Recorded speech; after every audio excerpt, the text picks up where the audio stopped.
You're watching BRICS Global Television Network. We take a look at stories that made headlines in BRICS countries around the world. Your headlines this week. Illegal mining poses a great risk to South Africa's mining industry. New BRICS member Iran proposes a BRICS digital currency. BRICS Alliance to dominate global GDP by 2050, Goldman Sachs predicts. And a Johannesburg-based ceramist to represent South Africa in the Art Connects Women exhibition from the 5th of March in Dubai.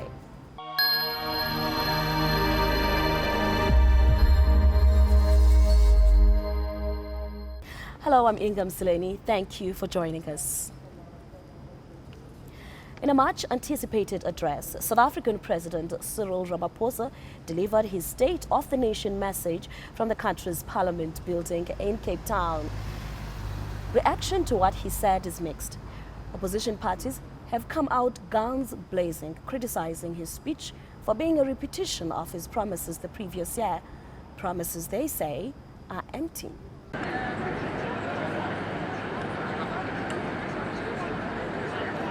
The South African President Cyril Ramaphosa is delivering the State of Nation address this evening.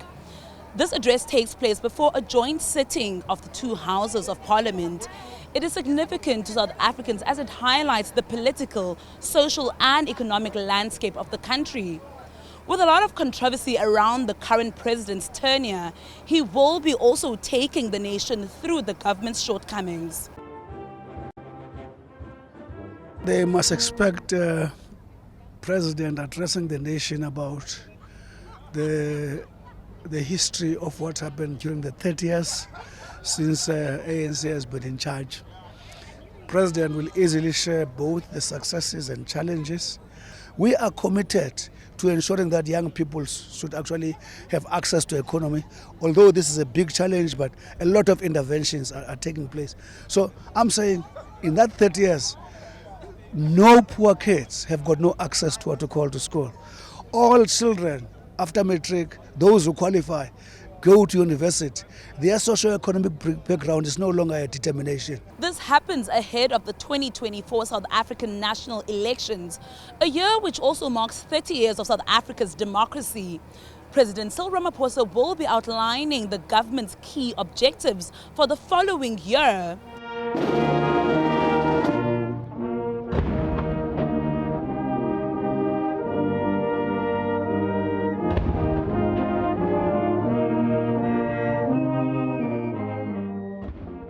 The story of the first 30 years of our democracy can best be told through a number of initiatives that have been embarked upon in the 30 years.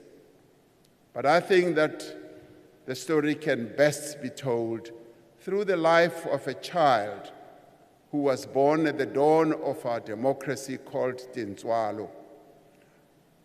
Tintswalo, democracy's child, grew up in a society that was worlds apart from the South Africa of her parents, South Africa of her grandparents and great-grandparents.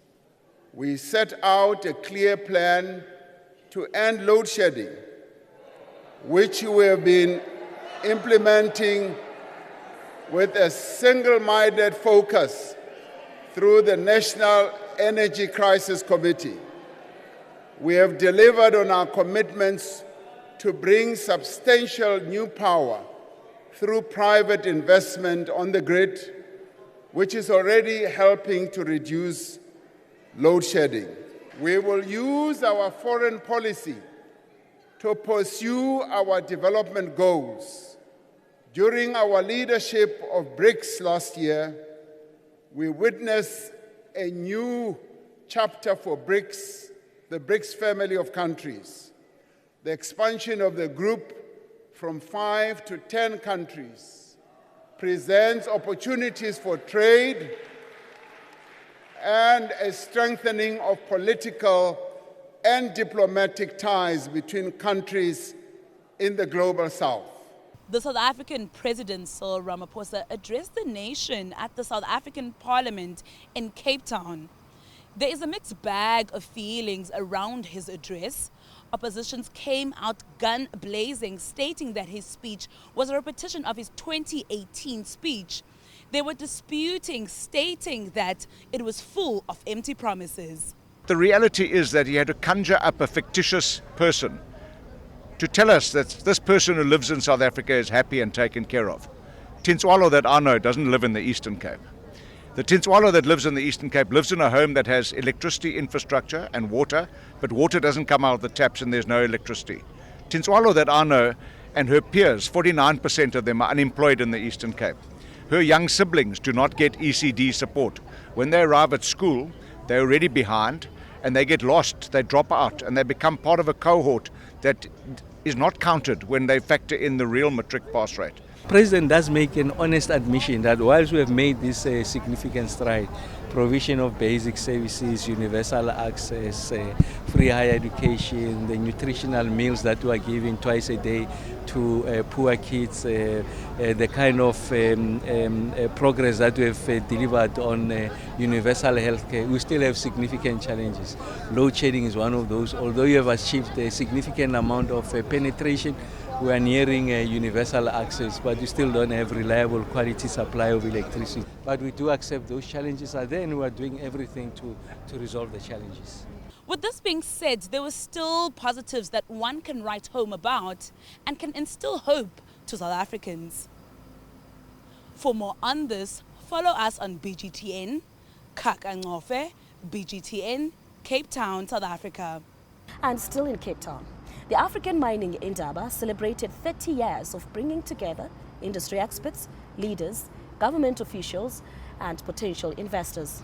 One of the topics under discussion was how African trade can be regulated for the benefit of the continent. Kakangcofe reports.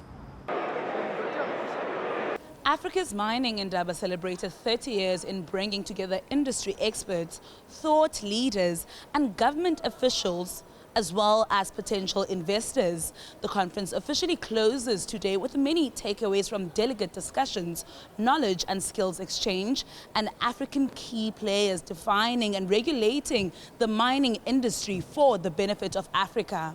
It is very important, especially in terms of environment, because if a mining company, international mining company comes and asks the government to give them a license or permit, they will give them and they will go automatically for the exploration and production without considering the importance of the environmental. So now we understand that when you got the licensing, within 3 to 4 months you should carry out environmental impact assessment and environmental social assessment.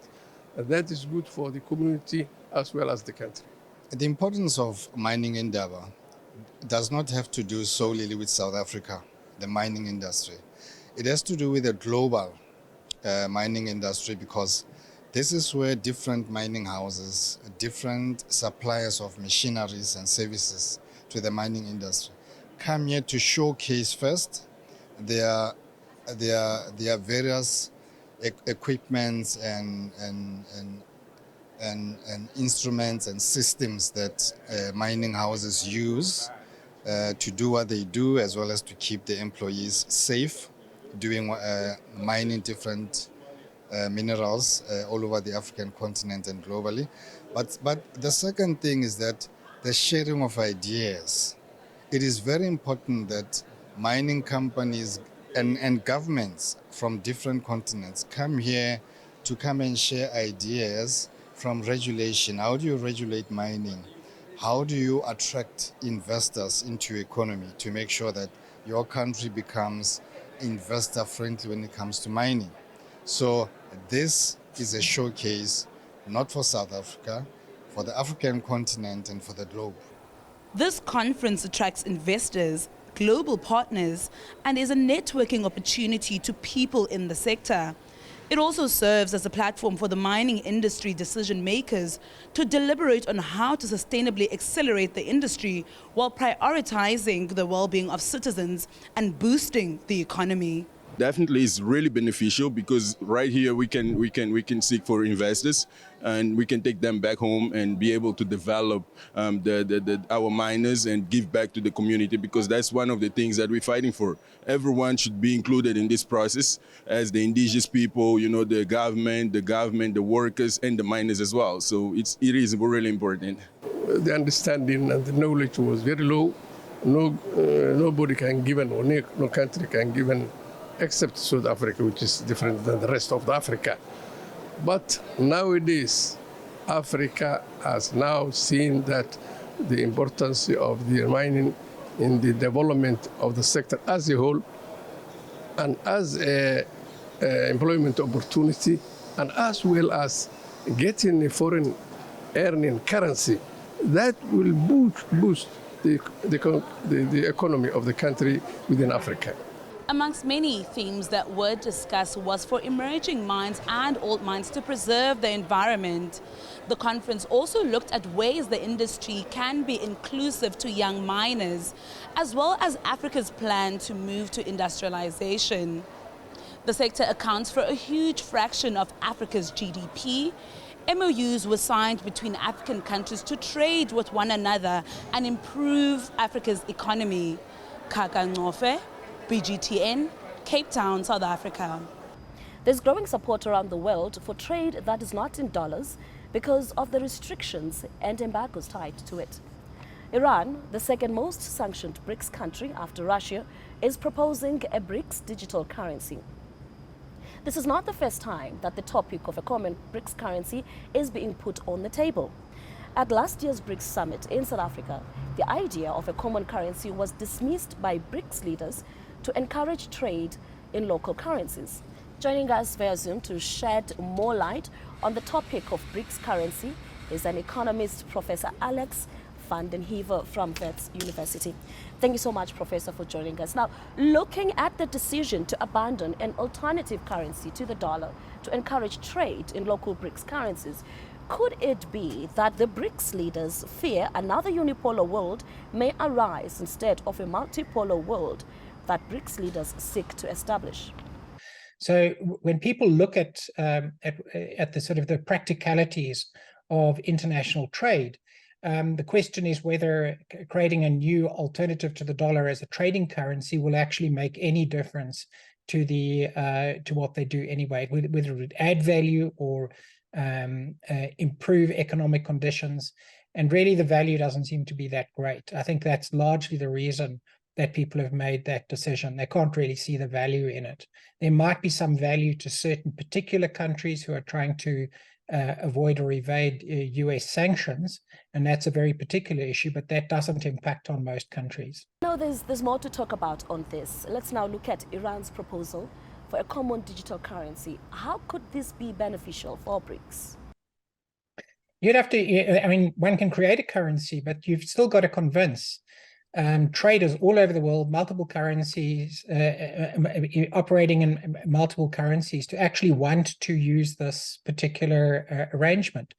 And you'd have to trust the people who are actually managing that currency to protect and preserve its value, as opposed to just creating a cipher out there which you've got to exchange your currency for. People have to trust the currency. That's basically what money is. It's largely based on trust. And now looking at the talks of trading in local currencies among BRICS countries, what is your forecast for the performance of the dollar in the next 5 years, and how will this affect the Western world? To the extent that people are looking at alternative currency regimes in order to evade sanctions, it really is a matter for those countries. And most countries aren't trying to evade US sanctions. So there is that issue that perhaps a degree of sanction enforcement can occur because of dollarization. But as I said, there are millions of transactors out there who are basically just buying and selling their goods. So I can't really see all of those participants in the sort of global market making decisions based on what are essentially political criteria, when essentially they're really concerned about putting bread on their table. So I'm not sure that there is going to be much difference in the world in the next few years. But I'm pretty sure that a larger global economy will be beneficial to all of to the global economy and all of society. After so much focus on roundtable talks, it's time now to strengthen trade relations between BRICS countries. The 2024 BRICS Sherpa and Deputy Foreign Minister of Russia, Sergei Ryabkov, during the traditional gathering of BRICS Sherpas earlier this year in Moscow, noted that this year's summit in Kazan will focus on the development of economic ties within BRICS. Russia's BRICS Sherpa said that the priority is to explore ways to make greater use of national and local currencies and payment instruments in cross-border transactions to reduce the negative effects of the current global economic system. In support of his counterpart, China's BRICS top diplomat Ma Zhoushu says the Republic of China believes it is necessary to use national currencies in settlements between countries. We'll take a short break. Thank you for watching BRICS Global Television Network. We'll be right back.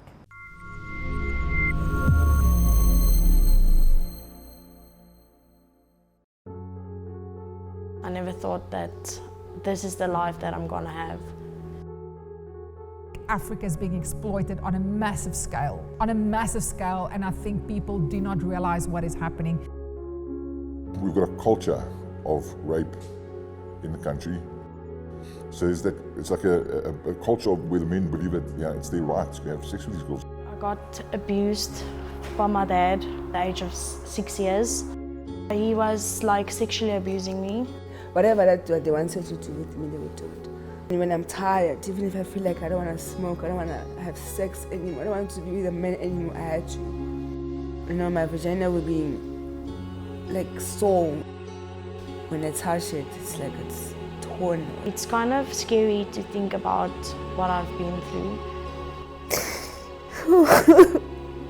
Something needs to be done. Really.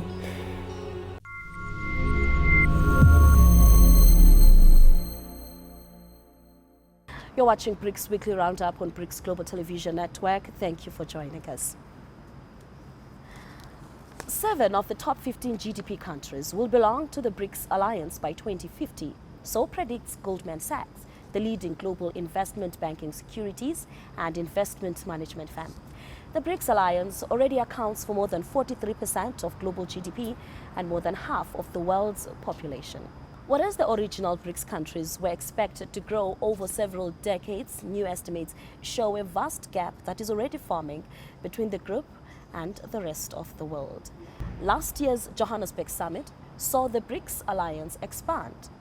Professor Alex van den Heever explains to us the possibility of a global takeover by BRICS in 2050. We've seen this since the post-war period, when the United States, after the Second World War, was really the dominant economy.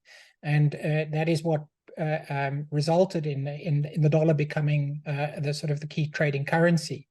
But and what we've seen is that the proportion of the GDP that is that the US holds is diminishing over time as other countries grow. This is not a problematic issue at all. But in about sort of 2050, you're likely to have a lot of countries that have large economies. That doesn't mean they will all have a common interest. India has a very particular interest relative to China or Russia. It doesn't have a common interest in many respects, and it will continue to protect that interest. Brazil will have a very different set of imperatives to South Africa. And what you'd still have, despite the fact that the economies have grown, you're still going to have quite a diversity of interests rather than a bloc. So it's very likely that the economic conditions would be different, and the opportunities for different kinds of transaction frameworks to exist might improve or increase. But at the end of the day, the practical reality is you want to be able to trade. I want to be able to sell my good to somebody in another country.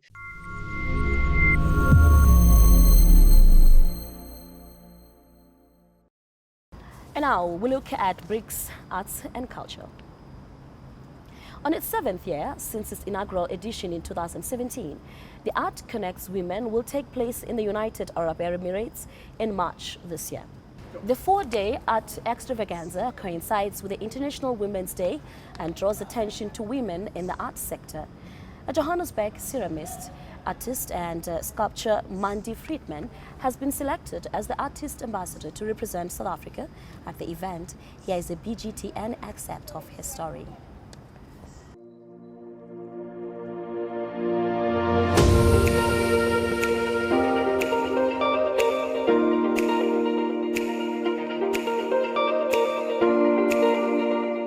I am a ceramicist. This is Potted Glass Studio. My partner is a stained glass artist. Her name is Kathy. And we make beautiful things, and we invite people into our space and we teach them to do what we do. We run courses, workshops, and then also people can come and paint the ceramic stuff that you see on the shelves here, fashion. And I saw this post calling for artists, and I thought, hey, I can enter. You know, if I can enter, and they'll either accept it or they won't accept it. But in the meantime, I've put myself out there. So I sent off an entry, I sent off a photograph, gave them all the information they wanted, and then they acknowledged it and said, thank you very much, we'll get back to you. And I'm like, yeah, well, you know. Anyway, about a week ago, this thing arrived in an email and said, congratulations, your work has been accepted. Please can you be, you know, in Dubai by the 3rd of March, and we need your work by the 27th. So now, much excitement as we try and raise money to get to Dubai and show off. Well, this is Fossey. Fossey's behind me. Yes. That's the piece that's going to Dubai. So I actually started building her in lockdown, and she took about 6 months to make, to finalize. Drying is about 3 months. And I just love the whole, you know, you can see she's a mother, she's invested, she speaks for women everywhere about mothering, about you know, putting yourself out there, the risks involved with motherhood, and she's just cradling her little baby. She's very focused, and I think for women today, they need to be a lot more focused on you know, on getting themselves out there.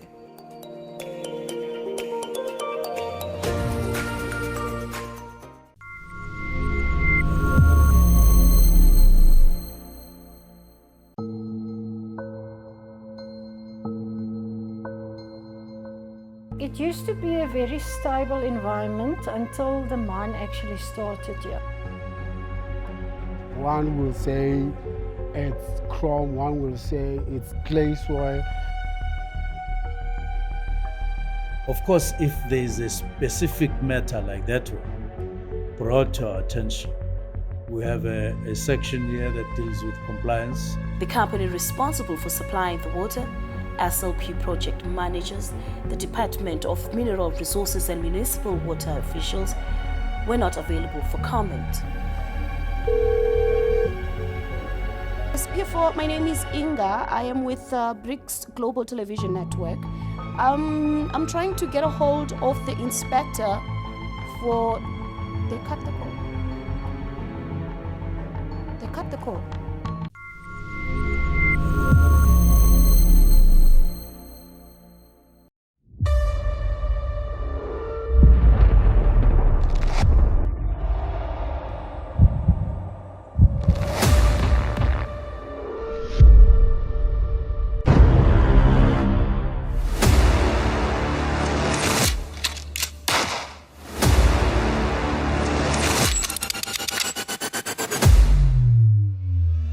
I remember even locally when I was a champion, a double champion, people would say, listen, Dricus is good, but he can't compete with the guys in the UFC. He's not close to their level.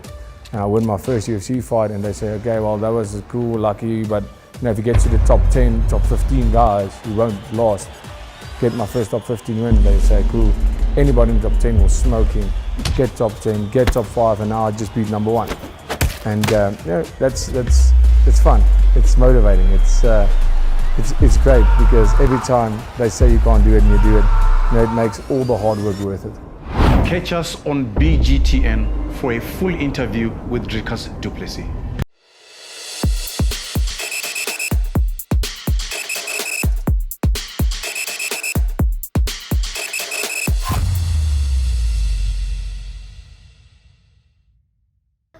And welcome back. You're watching BRICS Global Television Network. And now, in your world of sports, we look at Bafana's performance in the Africa Cup of Nations. Goes through to the final. Williams in the penalty shootout. Williams cannot make the save as Murphy goes centrally.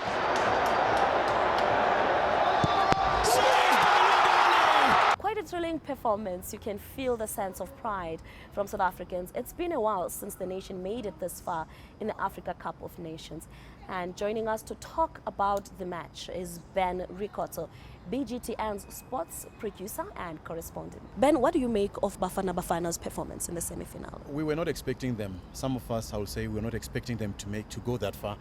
We haven't qualified for World Cup. AFCON, it was difficult for us to even qualify. But the current crop of players that you have now, they might have surprised a lot of us to make it to that stage, but unfortunately, we didn't make it to the finals.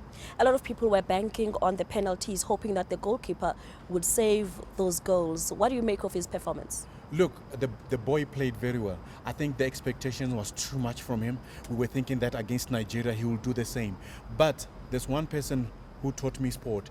He said, in sport, in any sport, there's not therefore. Well, there you have it. We can only hope that in the next Africa Cup of Nations, Bafana Bafana will perform better as they did the nation proud this time. Well, that's it from myself and the crew in studio. Thank you so much for watching BGT, and do make sure that you follow us on our Facebook, Twitter and Instagram accounts.